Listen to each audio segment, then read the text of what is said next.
Hey again, Mia's class and whoever else is watching. We're doing origami today. We just did a little springy bouncy frog, and now we're gonna do the traditional crane.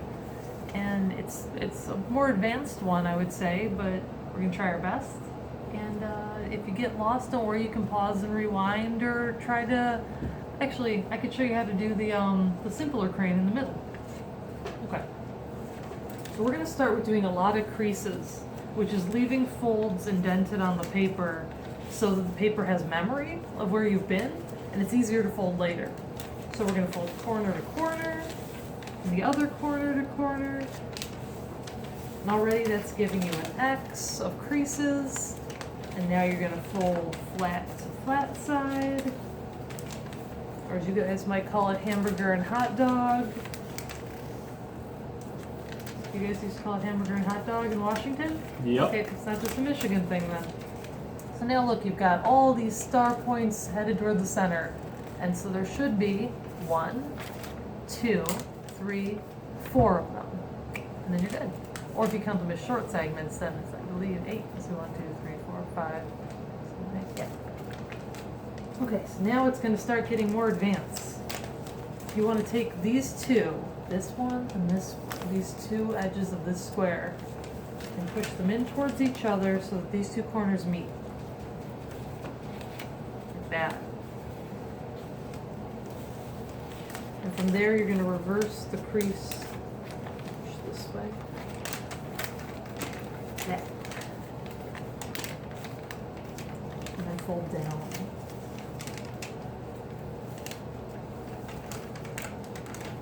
So what you get is this nice little accordion fold of everything coming together, making a tiny square with 2 little flappy wings.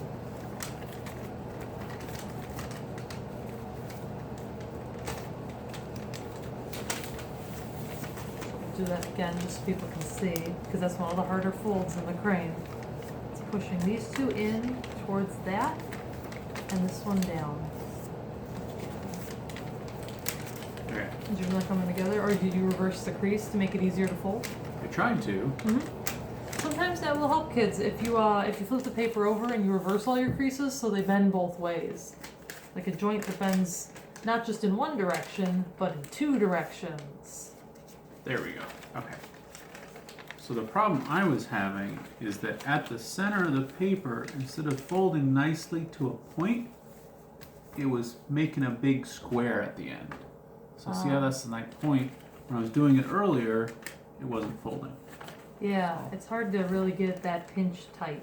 So you have to go back and redo the creases you made, and that's how you get it to fold nicely. Okay, so now we're going to do more creasing, and we're going to do what I believe is the hardest fold in the origami crane. And when I did it in junior high, I was really frustrated. But like with perseverance, you're going to figure out how to do it too. But making nice tight creases is a really good key to making this work. So you're going to take this edge right here and make it match the center edge of the paper. This is the easy bit. I'll tell you when it's about to get hard. So it's going to look like that.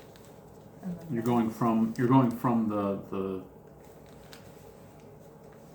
yeah, but the open side, not the open top side. We're closing up the open side so it can't be opened. Okay. So here's the open side. If I reopen that back up, a moment. So here's the open side, and you're taking 2 of the edges and folding them in, like that. And we're going to flip it over and do the same on the back. Because I was initially doing it upside down. Yeah, that makes sense. So now one side's going to look like this, one side's going to look like this. This is all closed, and then this was your open side. And then the fun part is you're going to undo all of that. That was all just for creasing, because you want the front to open again. And I'll show you why, because we're about to do the hardest fold. But yeah, make sure those creases are nice and tight. In fact, I will retighten mine. Now this fold is very hard to do perfect, and know that your crane is still going to look good even if you don't do it perfect. So we skipped the Flappy Bird, but that's okay. We're just going to go straight to the crane. Okay. Yeah.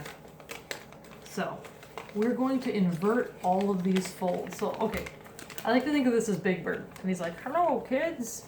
And we're gonna open his mouth and push those folds you made before in. So see that? Yeah. It's the hardest thing. The hard part is the top of the beak. You want to invert that as well. And so you're going against your crease. But the seamless way to do it is to go fast and push it up, like you're pushing up the zipper of your coat, and then pinch it at the top. And I know this one's hard, and it's never going to look absolutely perfect, but know that it's not going to matter. Like, see how loose that looks at the top there, kids? See how loose that looks? Mm-hmm. That doesn't matter, because that's gonna get covered up. What's important is that you've got the beak, and you got it just perfect. So yeah, fold this guy up like that. Crease him right at the center. Keep him open. Okay. And do the same thing on the other side. I like to take a lot of time with that bit, because I know that's a hard part to do. So I don't know, I'm impressed. Well, I like to go and try to reverse crease the tops first, and before I try to fold it over, and then kind of slowly kind of watch it fold in and see where it's not folding. If it's not, then I go back and kind of work on that crease a little bit. I want to show an example of like a really bad, like two things, but that are still not going to affect the crane. I have this weird little like pinched flap, and then this isn't matching at the front. See how the back side, it looked like it was cleaner, and this side looks a little bit messy? This is still gonna work. And even if yours looks messier than this, it's still gonna work with perseverance. Like that doesn't matter. Yeah, I definitely have that on this side. So now, I do believe this is called a kite fold. We have our kite, and it has like pages, like the pages of a book that you can flip open. So we're gonna flip it open, flip it over, and flip it open again, because there's 3 on one side and 1 on the other now. We want 2 on each side. So this is the shape you have now. You've got this cool, like, crease that's a pocket, you got it on the back, another cool crease like a pocket, and this flaps open, and you got 2 little towers at the top. So we're close. We're almost at the end. So we're about to do what we call the egg fold, which is where you're going to make this into kind of what they say looks like an egg shape. It is true, so it's called something. Okay. Yeah. So you're going to, again, pinch that inward, like we did earlier. We were pinching stuff inward. So not these, not the little loose flaps, but the ones that connected. The lower ones. Yeah. And then you're going to flip it over and do it to the back side. We're doing both sides, right? Both sides. Everything's symmetrical. That means it's the same on both sides. Though it's not rotational symmetry. The top isn't the same as the bottom. But the left and the right are the same.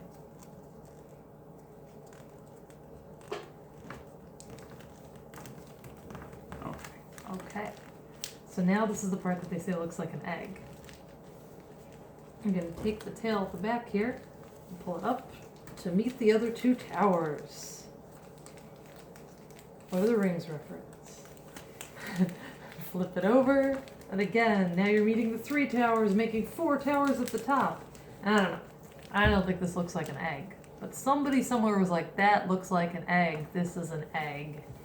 Maybe if I didn't have glasses.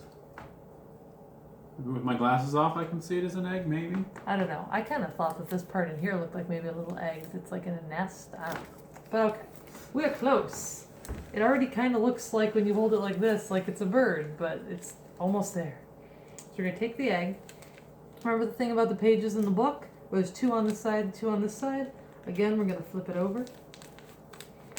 Flip it. Open the page. So it's going to look like that. And like that. And all of these folds that we did we're locking this in place so that it won't fall apart later. Now, these are our wings. Right now he's hiding in his wings. You're going to take his head and pull it out to say hello. And you're going to take his tail. You're going to pull it out to say hello. And just re-pinch it into this new position. This is the point where I like to decide what's going to be the head and what's going to be the tail. The prettier looking one, I always make the tail. The sloppier looking one, I always make the head because we can make it pretty from here. Yours both look pretty. Oh, thank you. So, the way you make the head is there's a little groove in here. This is a little hard. You can pinch your fingers into there and you can massage it into the shape of a head. Did you see it just bend like that? And then you can just pinch it and shape it until it's a nice little beak. And you can fix all your mistakes. This is why I said it doesn't matter how sloppy you are. You see how I fixed the sloppy end? Now it's a pointy beak. Yeah, Casey's already the master. kind of like that. Yeah. Only that face side, not so much. You can also choose how, yeah, it doesn't matter if one side's sloppier than the other. You can always paint over it too. And also you can choose how big the beak is. I think he made his have a bigger head than mine.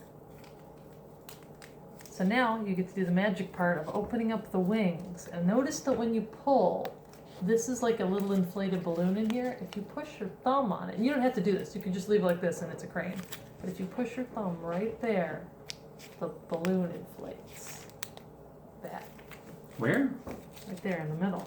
Oh, Then you can start tightening the wings, maybe crease them down. And then he stands up, and there he is.